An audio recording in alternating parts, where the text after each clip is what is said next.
എല്ലാവർക്കും നന്മ നിറഞ്ഞ ഒരു ശുഭദിനം നേരുന്നു.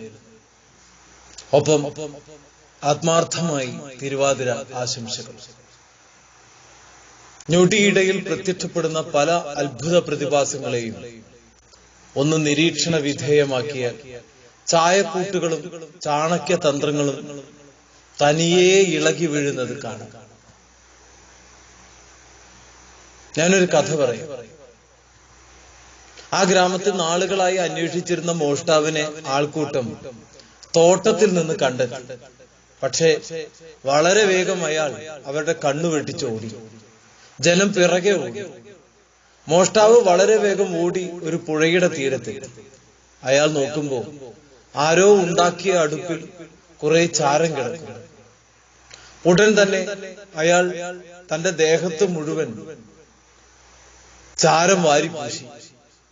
ഓടി വന്ന ജനക്കൂട്ടം അയാളെ കണ്ട് തപസ്സിരിക്കുന്ന ജ്ഞാനിയാണെന്ന് കരുതി തൊഴുതു വണങ്ങി മടങ്ങിപ്പോയി.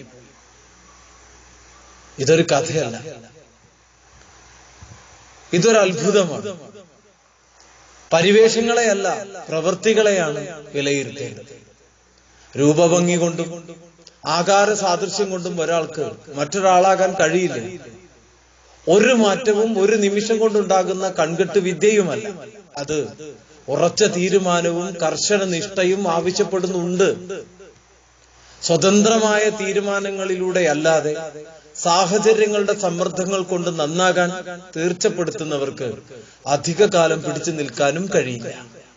ജനം അപ്രത്യക്ഷമാകുമ്പോൾ യഥാർത്ഥ രൂപം വീണ്ടും പുറത്തു വരില്ലേ?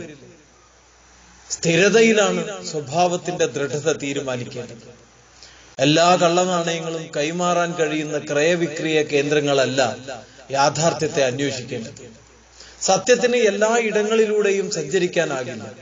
തിരക്കൊഴിഞ്ഞ നേർവഴി മാത്രമാകും അതിന്റെ സഞ്ചാരപഥം.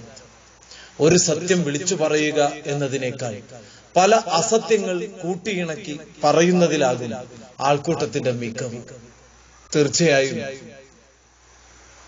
ആ കള്ളന് സംഭവിച്ചതുപോലെ ഒരു നിമിഷം കൊണ്ട് കള്ളൻ സന്യാസിയായി മാറുമ്പോൾ ആൾക്കൂട്ടം തൊഴുതു വണങ്ങി തിരിച്ചു പോകുന്നു എന്ന് പറയുന്നത് പോലെ രൂപസാദൃശ്യങ്ങൾ കൊണ്ടല്ല ആരും ആരെയും അളക്കേണ്ടത്.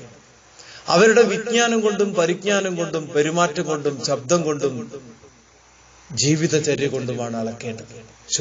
ശുഭദിനം നേരുന്നു. ഒരിക്കൽ കൂടി എല്ലാവർക്കും തിരുവാതിര ആശംസകൾ.